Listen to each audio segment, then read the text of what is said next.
Livro Quem tem ouvidos, ouça. Lições de Pérgamo e Tiatira em Apocalipse. Capítulo 6. Pedro Dong. Tema desta semana: os demais de Tiatira.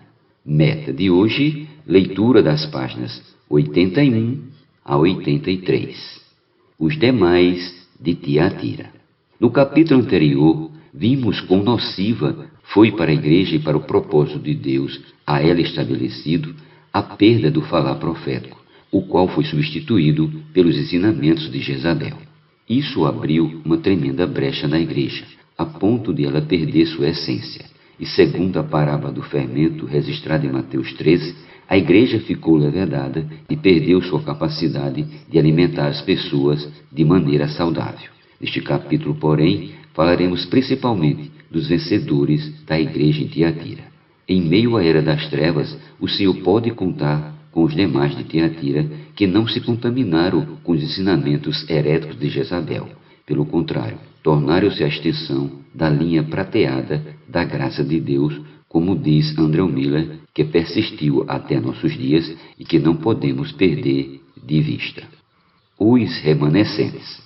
Os vencedores da igreja em Tiatira são também considerados como os demais, conforme testificamos. Digo, todavia, a vós outros, os demais de Tiatira, a tantos quantos não têm essa doutrina e que não conheceram, como eles dizem, as coisas profundas de Satanás. Outra carga não jogarei sobre vós, tão somente conservai o que tendes até que eu venha. Apocalipse capítulo 2, versículos do 24 ao 25. Quem são os demais de Tiatira ou remanescentes? São os vencedores. Eles terão poder sobre as nações, junto com Cristo, quando ele vier reinar. Acerca dos vencedores, os remanescentes, Andrew Miller conclui que o Senhor nos guarde de todos os feitiços de Jezabel, a fim de que possamos apreciar por completo nossa unidade com Ele mesmo e suas prometidas bênçãos aos vencedores. 2011, página 309. O chamado aos vencedores nos mostra que, mesmo em uma situação tão deprimente, tão cruel, tão difícil, Deus manteve seus vencedores em cada igreja. Esses vencedores são aqueles que guardam as obras do Senhor, não as de Jezabel. A este o Senhor confiará a autoridade sobre as nações. Ao vencedor que guardar até o fim as minhas obras, eu lhe darei autoridade sobre as nações, e com cetro de ferro as regerá e as reduzirá a pedaços, como se fossem objetos de barro. Apocalipse capítulo 2, versículos do 26 ao 27. A questão da autoridade prometida aos vencedores diz respeito ao fato de Cristo ter sido constituído pelo Pai Rei sobre Sião. A descrição dessa promessa aos vencedores de Tiatira nos remete ao Salmo 2, versículos do 8 ao 9. Ainda que o homem tente exercer autoridade, usurpar o poder e ocasionar miséria sobre o povo, quem de fato manda é o Rei, e Deus fez de Cristo Rei sobre Sião. Eu, porém, constituí o meu Rei sobre o meu santo monte Sião. Salmo 2,6. Aleluia! Deus constituiu seu Rei, e o santo monte Sião de Deus está lá no céu. Portanto, ninguém consegue tirá-lo, ninguém consegue destituí-lo. Cristo foi constituído Rei sobre seu santo monte Sião, recebeu as nações por herança e a terra por possessão, e como vara de ferro as regerá.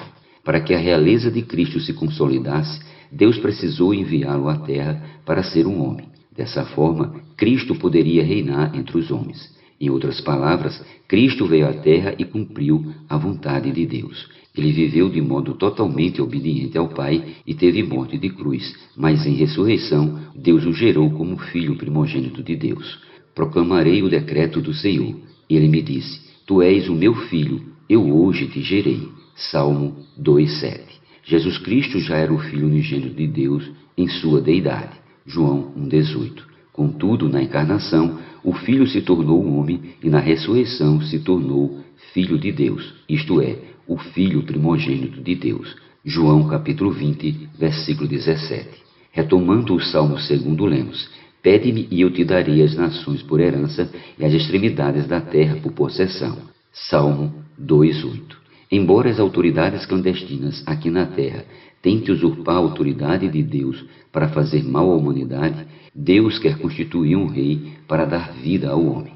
O versículo 9 prossegue: com vara de ferro as regerás e as despedaçarás como um vaso de olheiro. Salmo 2. Embora esse versículo pareça descrever Cristo como cruel e violento, o verbo reger aqui em grego é poimaino, que significa apacentar, cuidar do rebanho.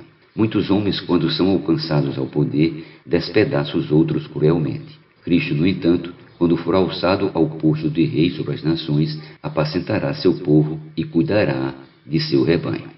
A expressão as despedaçarás como um vaso de olheiro é para mostrar que essas autoridades clandestinas, as nações, não têm poder algum, são como vasos de barro. Deus quer entregar-nos pessoas para que cuidemos delas. Em vez de dar-lhes doutrinas, devemos alimentá-las. Essa é nossa função. Ainda com respeito a Cristo, reduzir as nações a pedaços, como se fossem objetos de barro, isso na verdade quer dizer que o governo humano, instigado por Satanás, faz oposição a Deus e se julga poderoso para desafiá-lo. Porém, no reino vindouro, as nações perceberão que são frágeis e não passam de objetos de barro.